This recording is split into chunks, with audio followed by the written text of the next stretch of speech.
All right, folks, we're going to do our final segment of the day here. We did a segment on the new film, The Voice of Hind Rajab, when news broke out of the Venice Film Festival that, some high profile celebrities, Brad Pitt, Rooney Mara, and Joaquin Phoenix, had signed on as executive producers to put their name and clout behind this film. And it premiered at the Venice Film Festival between then and now. The Voice of Hind Rajab stuns Venice with its longest standing ovation of 22 minutes amid tears and Free Palestine chants. The Voice of Hind Rajab premiere at the Venice Film Festival proved to be a hugely emotional event with very few dry eyes in the Sala Grande. One of the most talked about films going into the festival, the powerful and gut wrenching drama from Tunisian director Kauthar Ben Hanya tells the true story of 5-year-old Palestinian girl Hind Rajab, who was killed in the early stages of the war in Gaza. The feature received a huge 22-minute standing ovation, the longest of the festival so far. As the ovation surpassed 20 minutes, and in a clear effort to get the room to disperse, the lights were dimmed in the theater. The clapping continued. While fleeing with her family from Gaza City in January 2024, the car Rajab was traveling in was shelled, killing her uncle, aunt, and 3 cousins. She was left stranded for hours in the vehicle while on the phone to the Palestinian Red Cross Society as paramedics attempted to rescue her. When she was eventually reached, both Rajab and the paramedics were found dead, with media investigations concluding that an Israeli tank had likely fired 335 rounds into the car. The phone recording of Rajab's voice is used in the film. So it's not a documentary per se, it's a docudrama using the original source material. So it blends a sort of reenactment with real life audio footage. So we're going to play a few minutes of this. A new audio recording of the child Hind documents the moments of horror she experienced while trapped alone amidst the Israeli tanks and the dead bodies of her relatives who were killed by Israeli soldiers around her. Hind was also killed alone as the occupation first bombed the ambulance that was headed to rescue her just a few meters away from her, resulting in the killing of the PRCS paramedics. Okay, so we're going to play this audio. There's nothing graphic or gory here, but I do have to warn you, this is as difficult to take as just about any piece of video or sound that we've ever played. Here's actual conversation between Hind Rajab and the operator she is speaking to on the phone. This is about 3 minutes. ميتين؟ And the subtitles are a little small. I apologize, but you can read them there. وهم هلا معك بالسيارة؟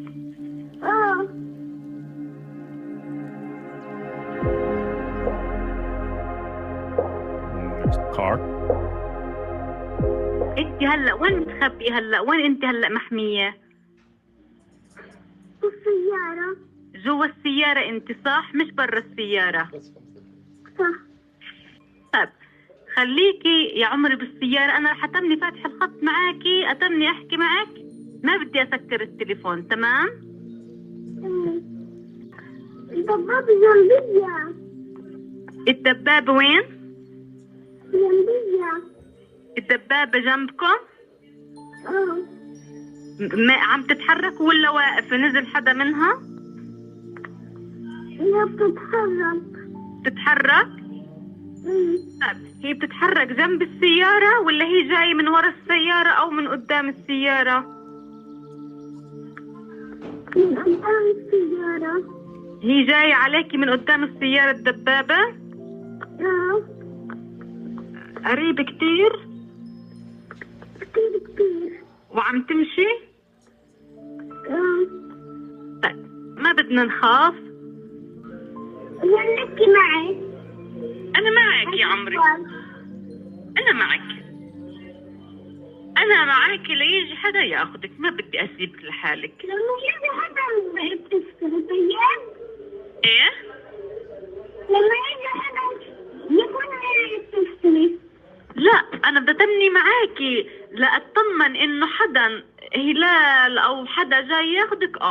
بديش أفصل حتى أنت إذا أجا لا سمح الله الجيش ما تفصلي، خلي الخط مفتوح، ما بدنا نفصل، أنا معاكي. ايش يا عمري؟ خليكي معنا.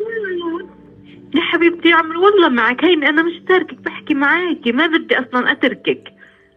أكم ساعة. ايه؟ أكم ساعة. أنا بكون موجودة عند الليلة. ايش؟ عند الليلة فقط.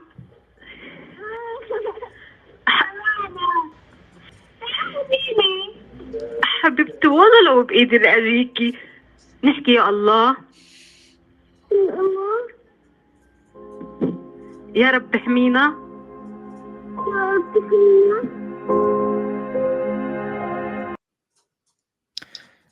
Yeah, so that is just absolutely devastating. Just absolutely crushing to listen to that. And you know, this film centers around that call. So in the movie, you actually hear that actual footage, and then I suppose the concept is they reenact the other side of the call, but they use a lot of that audio in the movie, and it's just absolutely gutting to hear that. So as you can imagine, this must be just an extraordinarily powerful piece of work. And so here's some footage from the ovation. There's Joaquin Phoenix and Rooney Mara, who added their names to the movie.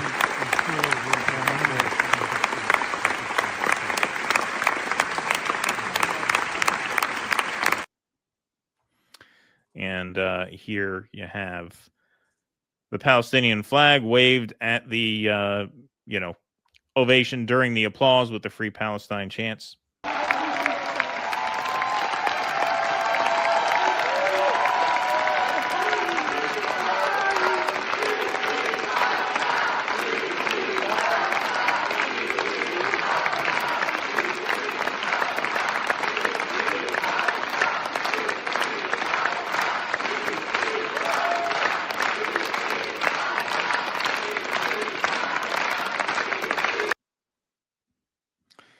And here's someone from in the screening. The voice of Hind Rajab is not just a film, it's a haunting testament to a 6-year-old's final cries, the helplessness of those who tried to save her, and the silence of a world that didn't. Undoubtedly, the most important art piece of the year 2025, maybe even the decade. And here is Palestinian actress Shaja Kalani delivering a powerful message at the press conference. This was during a panel for the film. Ask, isn't it enough?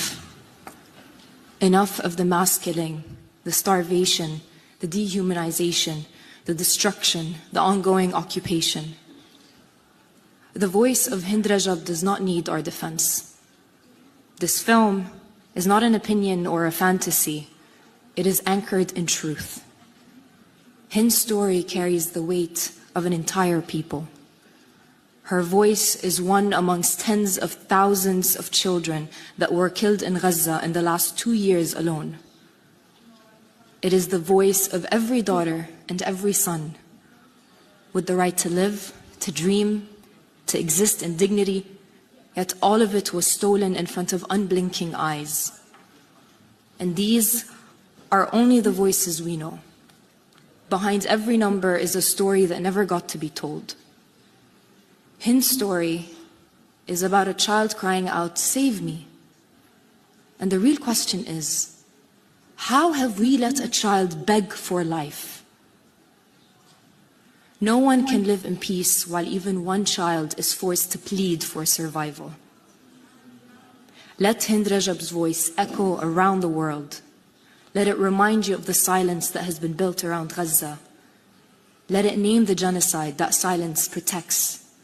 And let it pierce the word enough. Not tomorrow, not someday, now. For justice, for the sake of humanity, for the future of every child. Enough.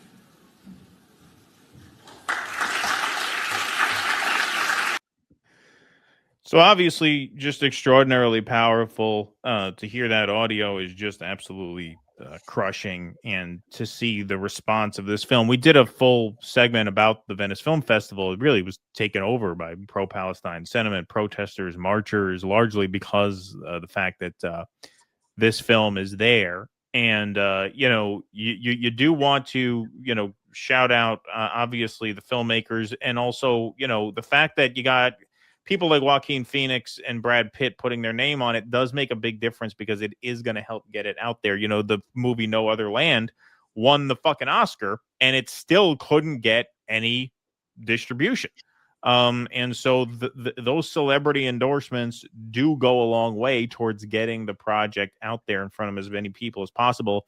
And I think this is going to be a trend now. I hope it is. It must be. It better be that all of these films, that every year there should be stories being told about this, both in the narrative realm and the documentary realm. And in this case, it's sort of a fusion of both. So we're going to have to track the progress and the release schedule of this film, and we'll have a lot more to say about it when eventually, obviously, we'll get to see it, and we'll try and support in any way we can. But yeah, the power of these stories being told is, I think, undeniable, and look forward to seeing more from this. Lee, any thoughts of anything we just saw? Yeah, I mean, it is interesting that one child's story can have as much impact as 100,000, and it's just, unfortunately, the way our systems work, the way our information works. You'd love for it to not necessarily be that way, that it's like, oh, now we care because we hear this child and that makes us sad. But unfortunately, it's like humans haven't evolved enough to understand the scope of death that isn't in front of them, that's overseas. And unfortunately, it's getting even worse now that a lot of the killing is done by pushing a button on a drone bomb. Right.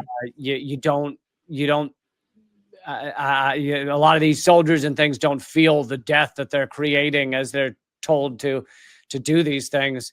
But so you do need these kind of individual stories to grab people. This one has, this is probably one of 5 Palestinian names that your average American might know, is Hind Rajab. So it is powerful in that way. And I'm glad it's getting a big reception. No Other Land won the Oscar, and like you said, it still couldn't get distribution. But on top of that, when one of the filmmakers got back to the West Bank, I think he was black bagged by Israel and put in their prisons and disappeared for a while. I believe he's free now. But one of the others was killed. Not one of the directors, but one of the people who was, instrumental to making that film was recently killed.